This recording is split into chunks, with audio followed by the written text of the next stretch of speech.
చిత్తూరు జిల్లా కుప్పం నియోజకవర్గం శాంతిపురం మండలం సంతూరు గ్రామంలోని ప్రజలు తమకు పునరావాసం కల్పించాలని కోరుతూ బహుజన సేన ఆధ్వర్యంలో మండల కేంద్రంలోని తహసీల్దార్ కార్యాలయం ఎదుట నిరసన కార్యక్రమాన్ని తెలియజేశారు।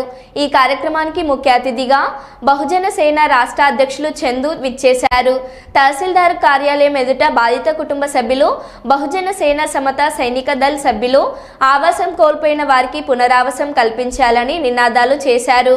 ఈ సందర్భంగా బహుజన సేన రాష్ట్ర అధ్యక్షులు బడుగు బలహీన వర్గాలకు చెందిన వారి ఇండ్లను కూల్చివేయడం బాధాకరమని, వారికి వెంటనే పునరావాసం కల్పించాలని డిమాండ్ చేశారు। అవసరమైతే ఈ విషయాన్ని రాష్ట్ర ముఖ్యమంత్రి నారా చంద్రబాబు నాయుడు దృష్టికి తీసుకెళ్తామని, అధికారులు సైతం స్పందించి సమయం మించకుండా బాధితులకు న్యాయం చేయాలని కోరుతూ రెవెన్యూ అధికారులకు వినతి పత్రాన్ని అందజేశారు।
సభ్యులకు పునరావాసం వెంటనే న్యాయం చేయాలి।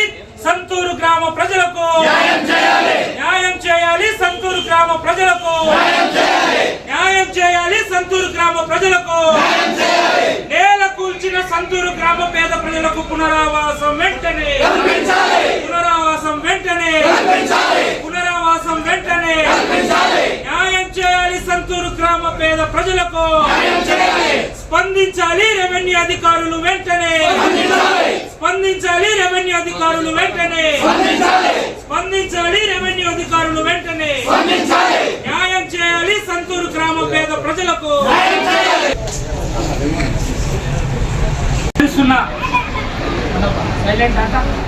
ప్రజలందరికీ కూడా విజ్ఞప్తి ఏమంటే, ప్రజలారా, కుప్పం వర్గం సాక్షాత్తు ఈ రాష్ట్ర ముఖ్యమంత్రి నియోజకవర్గం, ఈ నియోజకవర్గంలో శాంతి భద్రతలు మరియు దౌర్జన్యాలకు తావు లేకుండా పరిపాలన కొనసాగుతుందని మేము ఆశించాం।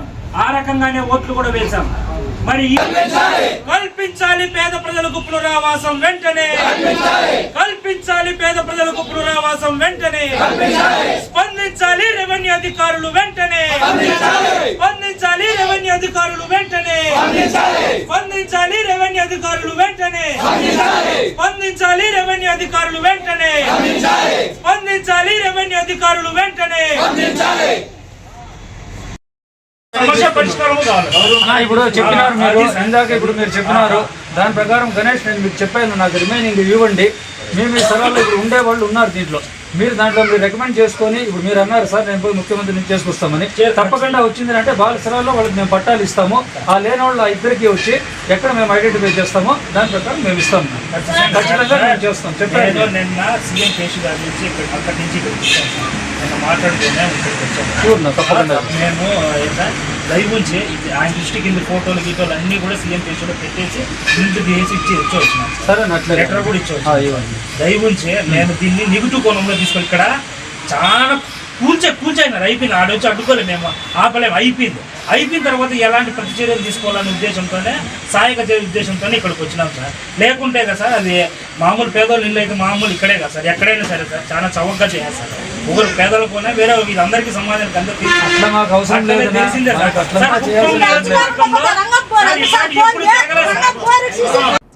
ఛత్తీస్గఢ్ మార్చి 20న దండకారణ్యంలో మరోసారి తుపాకీ కాల్పులతో దద్దరిల్లింది. ఒకే రోజు బీజాపూర్ జిల్లా, కాంకేర్ జిల్లాలలో వేరువేరుగా జరిగిన ఎన్కౌంటర్లలో 22 మంది మావోయిస్టులు మృతి చెందారు. అయితే ఈ ఎదురు కాల్పుల్లో ఓ జవాన్ కూడా మృతి చెందినట్లు అధికారులు తొలగించారు. సంఘటన స్థలంలో భారీగా పేలుడు పదార్థాలు, ఆయుధాలు స్వాధీనం చేసుకున్నారు. జిల్లా రిజర్వ్ గార్డుకు చెందిన ఒక జవాన్ మృతి చెందినట్లు అధికారులు తెలిపారు. బీజాపూర్ జిల్లా గంగులూరు ప్రాంతంలో పెద్ద ఎత్తున మావోయిస్టులు ఉన్నారనే సమాచారంతో గురువారం ఉదయం నుండి భద్రతా బలగాలు అడవుల్లో కుమ్మింగ్ నిర్వహించాయి. ఈ క్రమంలో భద్రతా దళాలకు ఎదురుపడిన మావోయిస్టులు కాల్పులకు తెగబడగా వారిపై భద్రతా బలగాలు ఎదురు కాల్పులు జరిపాయని అధికారులు తెలిపారు. ఎన్కౌంటర్ ఘటన స్థలంలో 18 మంది నక్సలైట్స్ మృతదేహాలతో పాటు తుపాకులు, పేలుడు పదార్థాలను స్వాధీనం చేసుకున్నట్లు పేర్కొన్నారు. जिला बीजापुर के मुठभेड़ में Bijapur DRG, Sukma DRG, cobra CRPF का बल शामिल रहा है। ये तीनों जिला के सरहदी इलाका में बीजापुर, दंतेवाड़ा और सुकमा का सरहदी इलाका में ये मुठभेड़ हुई।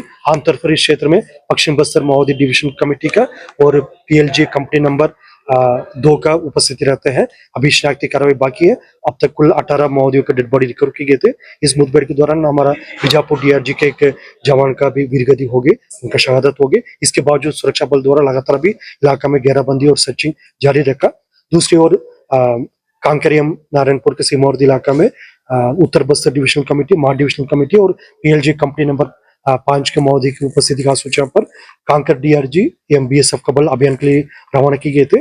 अभी सुबह 8 बजे से लगातार मुठभेड़ हुई। मुठभेड़ के पश्चात उस इलाके में सर्चिंग में 4 माओवादियों का डेड बॉडी और काफी बड़ी संख्या में ऑटोमेटिक, सेमी ऑटोमेटिक वेपन भी रिकवर हुआ। कुल मिलाकर दोनों अभियान से जोड़कर टोटल अब तक 22 माओवादी का डेड बॉडी और काफी बड़ी संख्या में graded weapons, automatic, semi automatic weapons भी बरामद किए गए थे। माओवादियों का शनाख्ती कार्रवाई भी शेष है। शनाख्ती पूर्ण होने के बाद फिर और डिटेल से जानकारी बताया जा रहा है कि पापाराव भी उस मुठभेड़ में घेरा गया है। आमतौर पर इस इलाका में जैसा पश्चिम बस्तर डिविजनल कमेटी और उसके संबंधित जो कैडर्स है, जो डिविजनल कमेटी कैडर्स का और स्टेट लेवल कमेटी कैडर्स का उपस्थिति रहते, लेकिन जैसे शनाख्ती कार्रवाई पूर्ण होने के बाद हमको और स्पष्ट जानकारी प्राप्त हो सकता है। ఎస్సీ వర్గీకరణకు కూటమి ప్రభుత్వం ఆమోదం తెలిపిన సందర్భంగా రాజనగరం నియోజకవర్గంలో మాదిగ కుటుంబ సభ్యులకు శుభాకాంక్షలు తెలియజేస్తూ సన్మానించిన రాజనగరం నియోజకవర్గం శాసనసభ్యులు బత్తుల బలరామకృష్ణ ఎస్సీ వర్గీకరణ అంశంపై రాజనగరం నియోజకవర్గం శాసనసభ్యులు శ్రీ బత్తుల బలరామకృష్ణ గారు మాట్లాడారు. ఈ సందర్భంగా పలు కీలక వ్యాఖ్యలు తెలియజేశారు. ఎస్సీ వర్గీకరణ అంశం ఈ స్థాయి వరకు రావడానికి కారణం మందకృష్ణ మాదిగ గారని గుర్తు చేశారు. మాదిగ కులమని గర్వంగా చెప్పుకునే స్థాయిలో మందకృష్ణ మాదిగ ఉద్యమం నడిపించారని కొనియాడారు. 4 నెలల వ్యవధిలో వర్గీకరణ అంశంపై కమిటీ నివేదిక ఇచ్చిందని, విద్యా, సామాజిక, ఆర్థిక, రాజకీయ అంతర్గత వెనుకబాటుతనాన్ని విశ్లేషించి ఎన్డీఏ కూటమి ప్రభుత్వం వర్గీకరణ బిల్లు రూపొందించిందని చెప్పారు.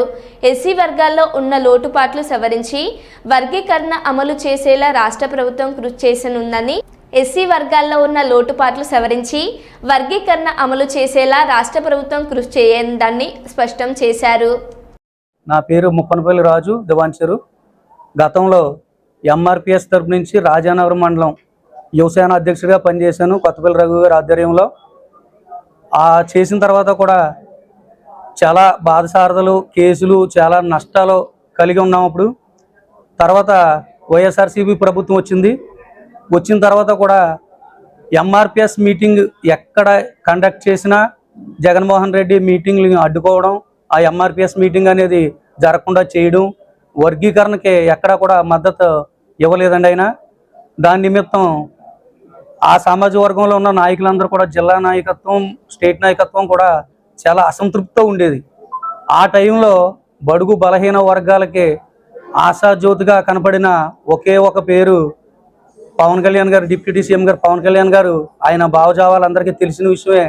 దాని నిమిత్తం ఆ భావజావాలున్న వ్యక్తి రాజకీయాల్లో రావడం వల్ల ఈ పార్టీని మనం బలపరిస్తే ఖచ్చితంగా వర్గీకరణ అనేది ఖచ్చితంగా జరుగుతుందనే ఒక నమ్మకంతో స్టేట్, జిల్లా నాయకులందరూ కూడా ఎంఆర్పిఎస్ నుంచి రాజీనామాలు చేసి, అంటే ఒక నిబంధన ఉందండి, ఇప్పుడు కూడా ఎంఆర్పిఎస్లో ఉంటూ వేరే పార్టీకి కొమ్ము కాయడం అనేది ఎంఆర్పిఎస్లో లేదు. కాబట్టి ఆ పూర్తిగా ఎంఆర్పిఎస్ నుంచి రాజీనామా చేసి జనసేనలో జాయిన్ అయ్యి పూర్తిగా జనసేనకి సపోర్ట్ చేసి పార్టీ అధికారంలోకి రావడానికి చాలా కృషి చేసిన పాత్ర ఒక మాదిగలకి ఉందండి.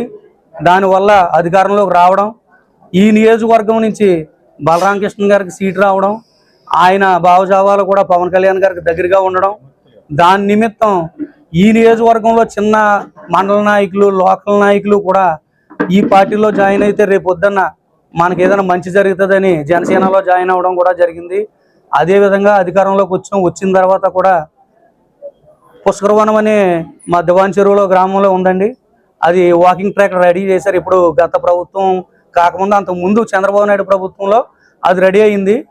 అక్కడ మార్నింగ్ వాకింగ్కి వెళ్ళినప్పుడు ప్రతిసారి కూడా ఎంప్లాయీస్ లేదా డాక్టర్స్, పోలీస్ డిపార్ట్మెంట్ వారు అందులో వాకింగ్ రావడం జరుగుతుంది. అక్కడ వాళ్ళు మాట్లాడుకుని ఈ జగన్ ప్రభుత్వం వచ్చిన తర్వాత ఎటువంటి అభివృద్ధి లేదని చెప్పి వాళ్ళ నిమిత్తమే కొంత ఫండ్ కలెక్ట్ చేసి ఆ పుష్కరవనానికి రోడ్లు వేయించి వాకింగ్ ట్రాక్ తయారు చేయించారండి సొంత డబ్బులతో. ఈరోజు అక్కడ మాట్లాడుకున్న పొద్దున్న జరిగిన డిస్కషన్ ఏంటంటే గత 5 సంవత్సరాల్లో మన సొంత డబ్బులతో ఇక ట్రాక్ వేయడం జరిగింది. కానీ కూటమి ప్రభుత్వం వచ్చిన తర్వాత ఎమ్మెల్యే గారు ముక్కుసూటిగా మాట్లాడే విధానాన్ని బట్టి ఏ పనైనా జరుగుతుందనే నిదర్శనం తీసుకోవడానికి ఆ డాక్టర్స్ అయినా ఎవరైనా సరే మాట్లాడుకునే విధానం ఏంటంటే స్టేట్లోనే దివాన్ చెరువు పుష్కరవనానికి అకాడమీ రావడం అనేది చాలా శుభ సూచనమని చెప్పి వాళ్ళు మాట్లాడుకునే విధానం చూసి ఆయన అధ్యక్షన్న ఆయన వెనకాతలు మేము పనిచేస్తున్నందుకు మా యంత్రం మేమే పొద్దున్న చాలా మురిసిపోవడం జరిగిందండి అక్కడ వాకింగ్ ట్రాక్లో. దాని గురించి మాకు చాలా సంతోషం వేసింది. ఒక మంచి నాయకుడు వెనకాల మంచి మాలలను మాదిగలను విభజించి పరిపాలించాలని కుట్ర పన్నుతూ రిజర్వేషన్ ఫలాలను దూరం చేయాలనే ఉద్దేశంతోనే ఎస్సీ వర్గీకరణకు నాంది పలికారని దళిత ప్రజా సమితి రాష్ట్ర ప్రధాన కార్యదర్శి ప్రతిపాడు నియోజకవర్గ బీఎస్పీ పార్టీ అధ్యక్షులు స్థానిక జైభీం యూత్ సభ్యులు గుణపర్తి అపురూప్ మండిపడ్డారు. కాకినాడ జిల్లా ప్రతిపాడు నియోజకవర్గం మండల కేంద్రమైన శంకరావం స్థానిక జైభీం యూత్ ఆధ్వర్యంలో వర్గీకరణ అంతం, మాలల పంతం మాకొద్దు మాకొద్దు, వర్గీకరణ మాకొద్దు నిరసన ర్యాలీ నిర్వహించారు. ఈ సందర్భంగా శంకవరం మండలం తహసీల్దార్ కార్యాలయం ఆవరణంలో ఉన్న అంబేద్కర్ గారి విగ్రహానికి పూలమాలలు వేసి నివాళులర్పించారు. అనంతరం మండల తహసీల్దార్ గారికి వర్గీకరణ రద్దు చేయాలని వినతి పత్రాన్ని సమర్పించారు. అనంతరం గుణపర్తి అపురూప్ మాట్లాడారు. కూడా ఉద్యమాన్ని బలోపేతం చేస్తామనేసి మేము కాకినాడ జిల్లాలో ఉన్నటువంటి జేఏసీ అయినప్పటికీ, ఆంధ్రప్రదేశ్ జేఏసీ అయినప్పటికీ పిలుపు మేరకు మేము ధర్నా నిరసనలు చేపడతామనేసి ఈ సభాముఖంగా తెలియజేస్తున్నాము. అందరికీ కూడా జై భీమ్. అందరికీ కూడా నమస్కారం.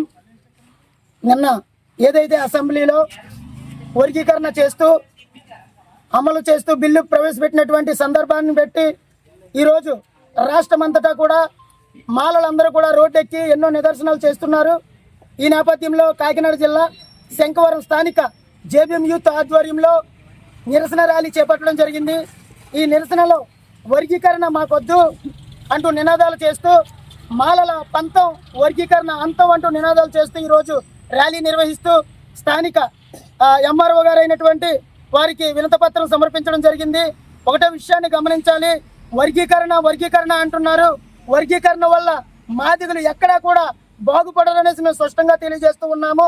మాదిగలు అలాగే మాలల పట్ల గొడవలు పెట్టి అగ్ర కులస్తులు సందర్భంగా కూడా మీకు తెలియజేస్తూ ఉన్నాను. రిజర్వేషన్ అనే దాన్ని కనుమరుగు చేయడానికి మాత్రమే ఈ యొక్క కుట్ర పన్నారనేసి ఈ సందర్భంగా తెలియజేస్తున్నాము. కాబట్టి ఇప్పటికైనా సరే మాదిగలు గుర్తించాలి, ఒక అన్నదమ్ముల్లా ఉన్నటువంటి మనము విడిపోవడానికి ప్రధాన పార్టీలు కారకులుగా నిలిచారు. కాబట్టి మీరందరూ కూడా ఒక్కసారి ఆలోచించండి. ఈరోజు వర్గీకరణ జరిగినా సరే మా నుండి విడదీయగలరు, కానీ మిమ్మల్ని అభివృద్ధి పథంలో నడిపించలేరనేసి ఈ సందర్భంగా తెలియజేస్తున్నాము. అంతేకాకుండా అధికార పార్టీ కూటమి ప్రభుత్వానికి మేము హెచ్చరిస్తూ ఉన్నాము, మీకు రానున్న భవిష్యత్తులో 2029లో ఎవ్వరూ కూడా ఏ మాల జాతికి చెందినటువంటి వారు ఎవరు కూడా ఓటు వేయకుండా సరైన బుద్ధి చెప్పడానికి సిద్ధంగా ఉన్నారనేసి మేము తెలియజేస్తూ ఉన్నాము. ఈరోజు మాలలకు జరిగినటువంటి అన్యాయాన్ని మేము వ్యతిరేకిస్తూ రోడ్డు వెంబడి తిరుగుతూ ఉద్యమాలు చేపట్టడం జరుగుతుంది. కాబట్టి మరొకసారి మీ నిర్ణయాన్ని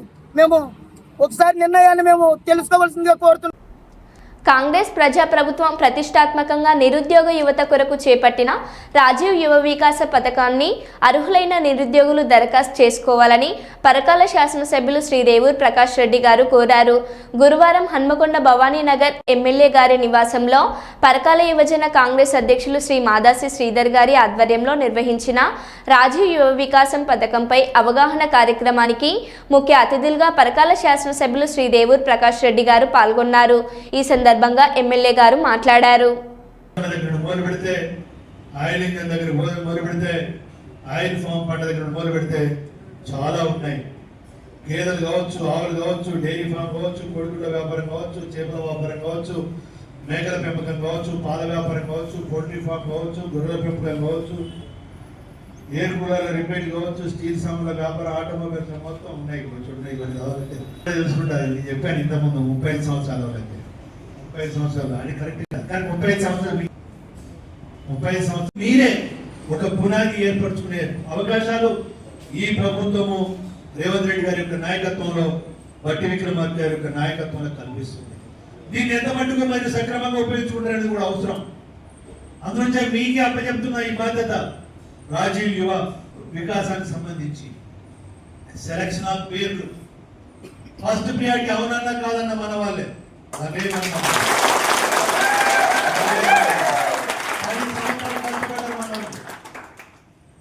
మన వాళ్ళకి ఇచ్చేదంటే కూడా ఆరాధన ఉండాలి.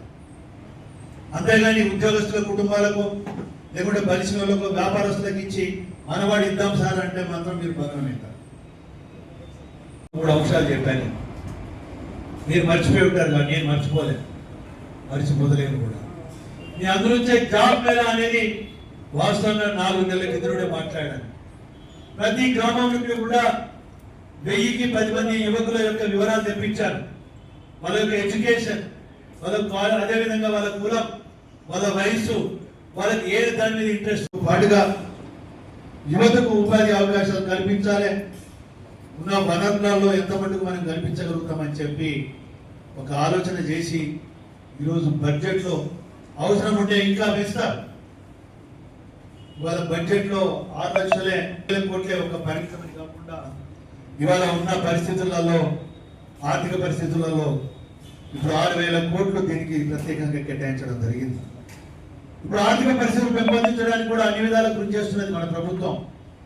రెవెన్యూ పెంచుతున్నారు, రెవెన్యూ పెరుగుతుంటే ఇంకా యాడ్ అవుతుంటారు, దాంట్లో ఏం అనుమానం లేదు. ఇవాళ ఆర్థికంగా ఇతర రాష్ట్రంలో లేకపోతే దుబాయ్ అని చాలా మంది అంటున్నారు, ఇతర రాష్ట్రంలో వెట్టిల్లు అని ఒకటి అంటున్నారు. బీజేపీ గవర్నమెంట్ ఉండకాడ వెట్టిల్లు ఉన్నాయి. వాళ్ళు ఏంటంటే ఈ ఫేక్ న్యూస్ ను డెవలప్ చేసి పబ్లిక్ లో పర్క్యులేట్ చేసి ఒక మాస్ సైకలాజీ ఒకటి గుర్తుపెట్టుకోవాలి. ఇటువంటి ఏంటంటే పబ్లిక్ మీద మాస్ సైకలాజీగా వాళ్ళను నిజమేనా ఇది, ఎందుకంటే మనం చూసావా తినగ వేమ తీయనవును అంట. అట్నే ఇంతకుముందు నేను చెప్పినట్టుగా నిజం గడప దాటక ముందే అబద్ధం మొత్తం ఊరు చుట్టూ వస్తుందట. అందునుంచి ఈ మధ్య కాలంలో పరిణామాలలో చూస్తే వ్యక్తపరిచెడతాను. 7 లక్షల కోట్ల అంటే దగ్గర మన బకాయి అప్పులు కలుపుకుంటే, బకాయి పేమెంట్స్ కలుపుకుంటే 8 లక్షల కోట్ల అప్పు చేసి పోయిన ప్రభుత్వము. మనము మొదటి సంవత్సరంలోనే దగ్గర ఇవాళ 50. ఇది నిజంగా మన అందరి కూడా అభినందించని విషయము. మనం గౌరవ ముఖ్యమంత్రి గారికి కృతజ్ఞతలు తెలియజేసుకోవాల్సిన అవసరం. ప్రథమ విమానాన్ని ప్రవేశపెడుతున్నాను నేను. రాజీవ్ యువ వికాసము పథకాన్ని ప్రవేశపెట్టినందుకు గౌరవ ముఖ్యమంత్రి గారికి, గౌరవ ఉప ముఖ్యమంత్రి గారికి కృతజ్ఞతలు తెలియజేసుకుంటూ ఒక తీర్మానాన్ని ప్రవేశపెడుతున్నాం. దాన్ని అందరూ ఆమోదించవలసిందిగా విజ్ఞప్తి చేస్తున్నాను. మీ చప్పట్లతోటి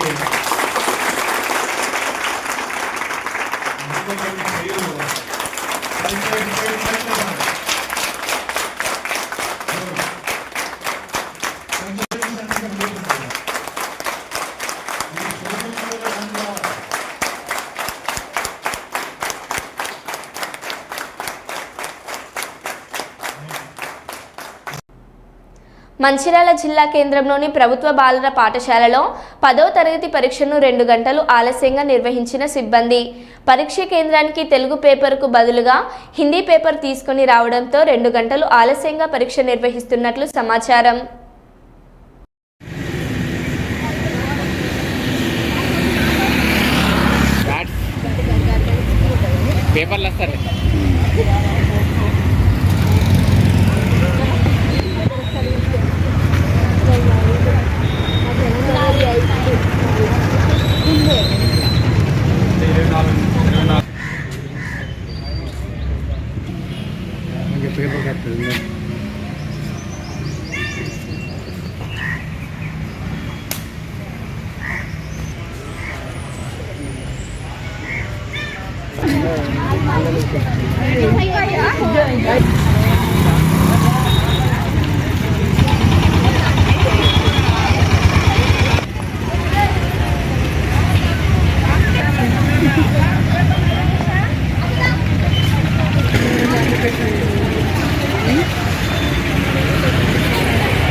కొంచెం ఫ్రీ అయినాక అది ఇక్కడ గ్యారేజ్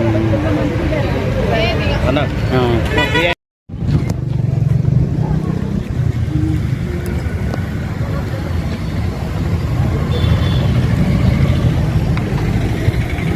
అని చెప్పి మొత్తం 72 మంది అలాగే ఎంత ఉన్నాయి మూడే కదా 4 కార్మికులు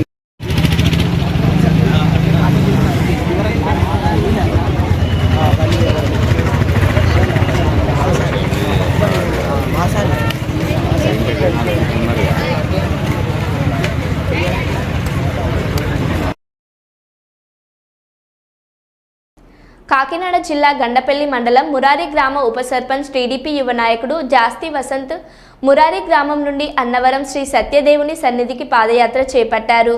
ఎమ్మెల్యేగా జ్యోతుల నెహ్రూ విజయం సాధిస్తే కొండకు వస్తానని మొక్కుకున్నామని, అలాగే మురారి గ్రామ అభివృద్ధిని కాంక్షిస్తూ మొక్కులు చెల్లించడానికై ఆయన పాదయాత్ర చేపట్టారని ఆయన అనుచరులు తెలిపారు.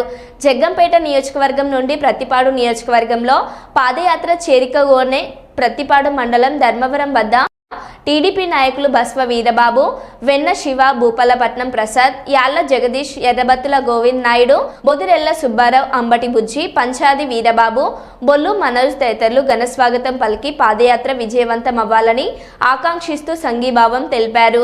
వన్నెపూడి జంక్షన్ వద్ద జనసేన నాయకుడు మోయిళ్ల నాగిబాబు గెస్ట్ హౌస్లో ప్రతిపాడు మండల టీడీపీ నాయకులు ఏర్పాటు చేసిన అల్పాహార విందు స్వీకరించారు.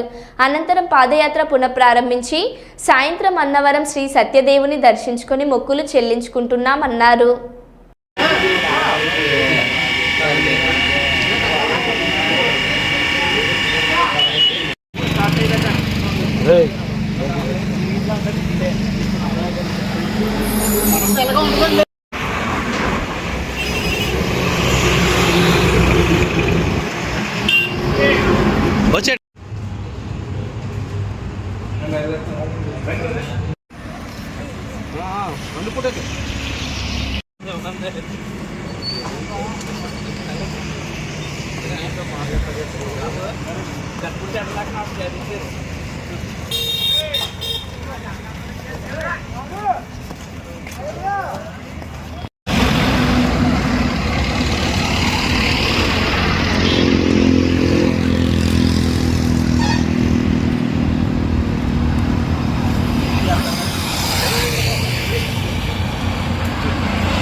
మరో బులెటిన్లో మళ్ళీ కలుద్దాం. Stay tune.